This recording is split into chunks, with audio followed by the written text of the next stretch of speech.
Hello there. So this is the book that I will be showing the photo. Any human physiology book will do.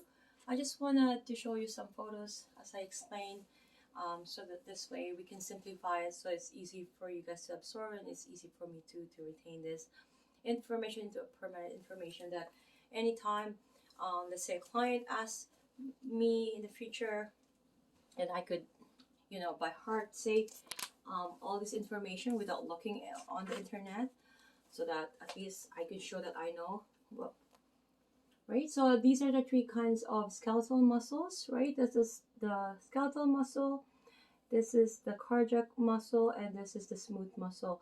As you can see, muscle fiber, they contain muscle fiber, all three of them. They contain nucleus, those little uh, nucleus here, nucleus. They contain all of them have nucleus. These two has striations um, on both. This one has intercalated this. These two doesn't have, right? So smooth muscle only contain, right, the muscle fiber and then the nucleus. Okay, so we got that established. Now I'm gonna show you a quick picture of the how muscle works. I have mentioned earlier that muscle really doesn't really push, it only pull, right? So the system more so is an integrated system, right? Again, when let's say the biceps, it wants to be contract, you want to contract your bicep, you're gonna pull that muscle, you're gonna um, decrease the angle, right? So you're gonna do a flexion of the bicep. Whereas when you wanted to, you can't push the muscle, right? So what you're gonna do is, because the antagonist of the bicep is the tricep, right? Let me see. So what's gonna happen is this is going to work. Afterwards, it's going to pull that muscle in. So that's flexion, right? Sorry, that's flexion. So this muscle tricep is going to work. It's gonna produce some force. It's going to make the um, decrease the angle, right?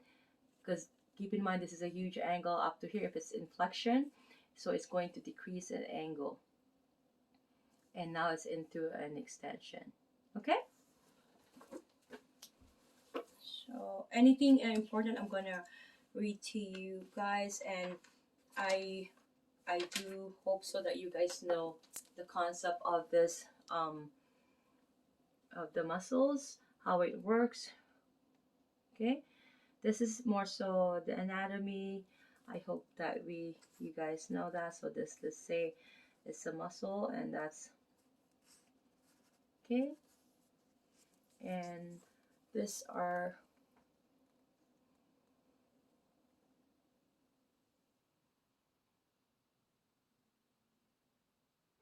okay. So that's showing when a muscle is contracting. What is it recruiting? What's happening? Really, this is a count out view. It's more so like a 3D view. Okay,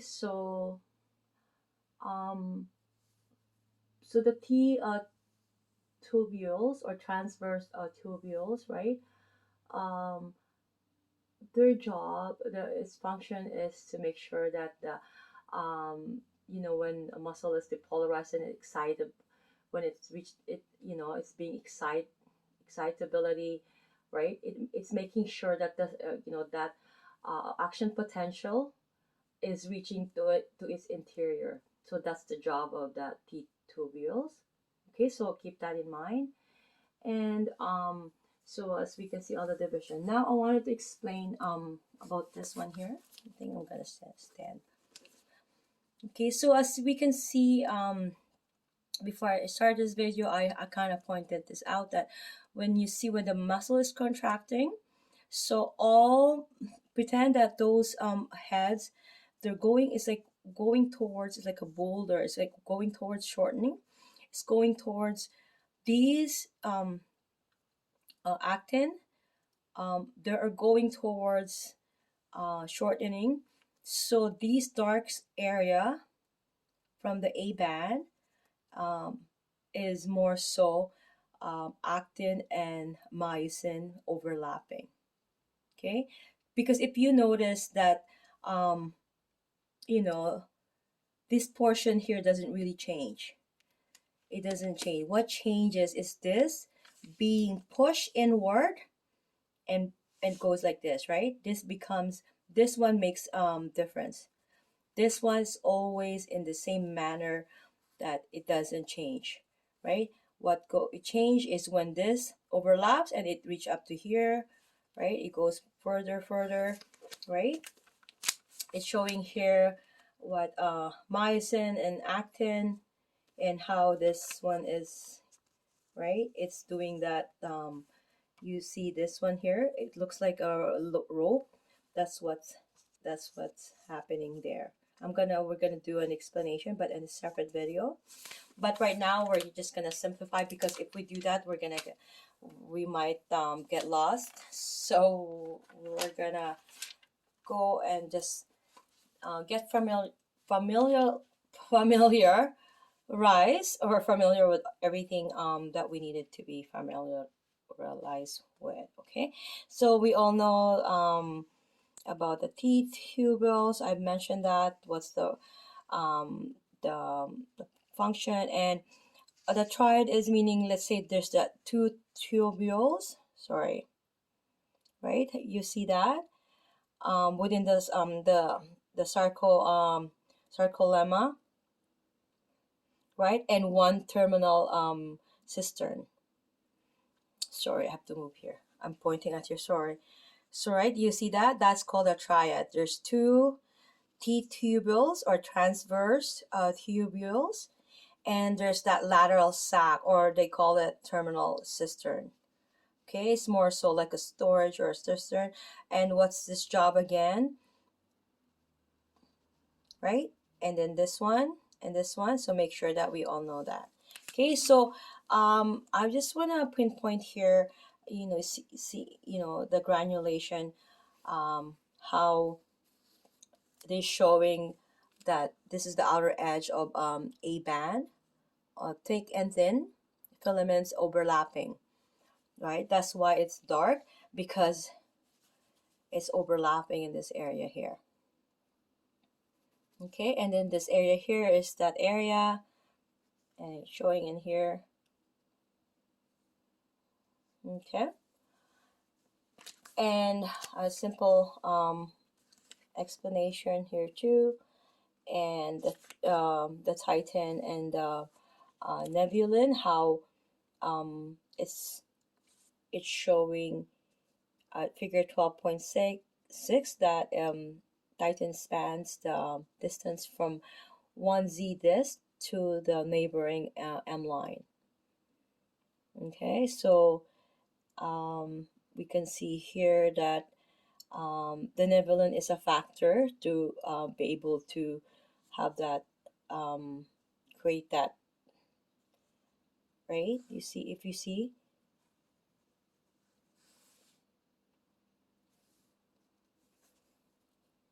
nebulin is a factor to create that actin. You see that?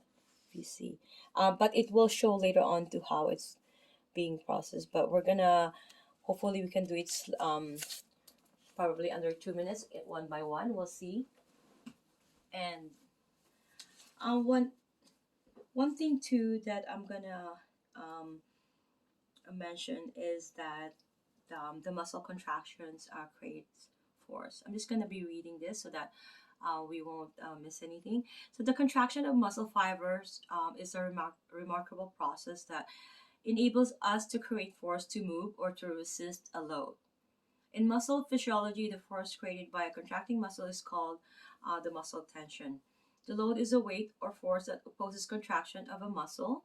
So contraction, the creation of tension in a muscle, is an active process that requires energy input from ATP. So when a muscle contract is constantly producing ATP, right? Uh, there's a different process. It's also when relaxing, it's also incorporating ATP, but it's not in that manner. Okay, so relaxation is the release of tension created by a contraction. So, summarizes the major steps leading up to skeletal muscle contractions is when it bends at the neuromuscular junction. Okay, it's showing here. And then the excitation contraction, coupling, and then the calcium signal contraction relaxation cycle, the muscle twitch, and then the sliding filament theory. A muscle twitch usually is when the event of contraction and relaxation, that and then there's that latent period before it, it starts to contract. Okay, but we're gonna be doing that on a different video. But I'm gonna be reading this just for the information. Okay, so events at the neuromuscular junction convert a chemical signal from a somatic motor neuron into an electrical signal in the muscle fiber. These events were described in that chapter which I just showed you earlier. Excitation contraction coupling is a process in which muscle action potential initiate calcium signals that in turn activate a contraction relaxation cycle or a muscle twitch. Okay, at the molecular level, a contraction relaxation cycle can be explained by the sliding filament theory of contraction. In intact muscles, one contraction relaxation cycle is called a muscle twitch. I've said that earlier. In the section that follows, we will examine each of these steps. Okay, yada. So muscles shorten when they contract. In previous century, scientists observed that when muscle move alow, they shorten. This observation led to early theories of contraction, which proposed that muscle were made of molecules that curled up and shortened when active, then relax and stretch at rest, like elastic in reverse. The theory served support when myosin was found to be a helical molecule that shortened upon heating. The reason meat shrinks when you cooked it. In 1954, however, scientists Andrew Huxley and Rolf Niederjark discovered that the length of an A band of a myosin remains constant during contraction. Remember when I was showing you that it remained constant? What's sliding is the, because the A band represents the myosin filament. Okay, Huxley and Niedergerge realized that shortening of the myosin molecule could not be responsible for contraction. Subsequently, they proposed an alternative model, the sliding filament theory of contraction. In this model, overlapping actin and myosin filaments of fixed length slide past one another in an energy requiring process, resulting in muscle contraction. So, the sliding filament theory explains how a muscle can contract and create force without creating movement. Okay, I'm going to repeat that. The sliding filament theory explains how a muscle can contract and create force without creating movement. For example, if you push a wall, you are creating tension in many muscles of your body without moving the wall. According to the sliding filament theory, tension generated in the muscle fiber is directly proportional to interaction between the thick and thin filaments. Okay, so the sliding filament theory of contraction, if you examine a myofibril at its resting length, you would see that within each sarcomere, the ends of the thick and thin filaments overlap slightly. As the muscle contracts, okay, the thick and thin filaments slide past each other, moving the Z disc of the sarcomere closer together. This phenomenon can be seen in light micrographs of relaxed and contracted muscle. In the relaxed state, a sarcomere has a large I band, thin filaments only, and an A band whose length is the length of a thick filament. As contraction occurs, the sarcomere shortens. The two Z discs at each end move closer together, while the I band and H zone regions where actin and myosin does not overlap in resting muscle almost disappear.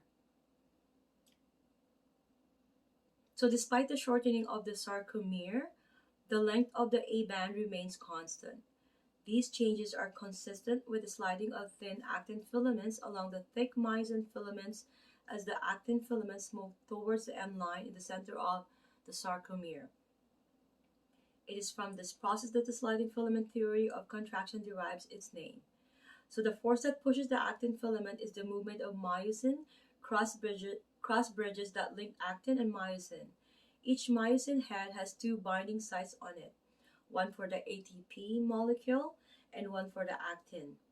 The actin molecule serves as the rope to which the myosin heads bind. Okay, so during the power stroke, that is the basis for muscle contraction, movement of the flexible myosin crossbridge pushes actin filaments toward the center of the sarcomere. At the end of a power stroke, each myosin head releases its bound actin, then swing back and binds to a new actin molecule. So ready to start another cycle. This process repeats many times as a muscle fiber contracts. The myosin heads repeatedly bind and release actin molecules as myosin pushes the thin filaments toward the center of the sarcomere. An analogy that may help you visualize this is to think of a tug of war team holding onto one end of a long rope. When the order comes, each person begins pulling onto the rope hand over hand, grabbing, pulling, and releasing as the rope moves past. In a muscle fiber, what causes movement of the myosin molecules? The answer is energy from ATP. Myosin is a motor protein with the ability to create movement. It accomplishes this task by converting the chemical bond energy of ATP into the mechanical energy of motion. Each myosin molecule is an ATPase, ATPase that binds ATP and hydrolyzes it to ADP. And organic phosphate releasing energy. So the released energy is trapped and stored as potential energy in the angle between the myosin head and the long axis of the myosin filament. So this potential energy then fuels the power stroke that moves actin. Okay, so I'm also gonna be showing you. Maybe I should do another video with this. Actually, it's okay. It's called. This is the molecular event of a contractile cycle. So this has the Riger state. Myosin heads create cross bridges by tightening. As you can see here.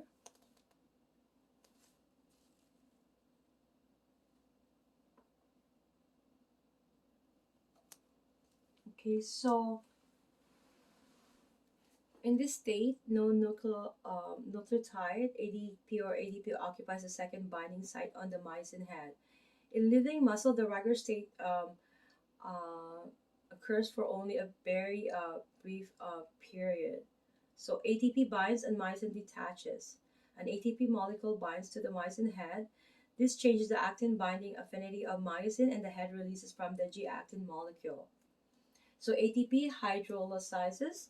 So the ATP binding site on the myosin head closes around ATP and hydrolyzes it to ADP and inorganic phosphate.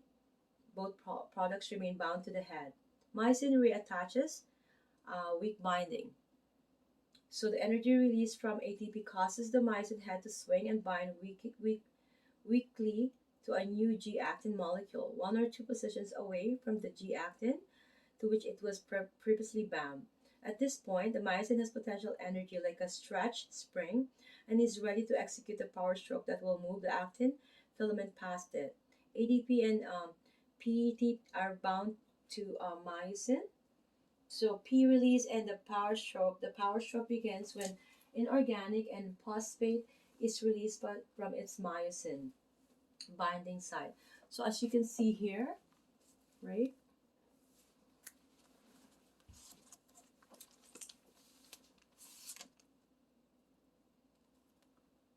See what the whole process. So that's one. It goes into a process, right? It goes into a cycle of that, and now when as the myosin head swings towards the M line, it pushes the attached actin filament in the same direction. So the power stroke is also called cross bridge tilting because the myosin head and hinge region tilt from a degree angle relative to the thick and thin filaments to a 45-degree angle. So we have to keep those in mind. So the release of the ADP, which is the sixth stage, in the last step of the contractile cycle, myosin releases ADP, the second product of ATP hydrolysis. Right? When you say hydrolysis, it's breaking down. We keep that in mind. And this is another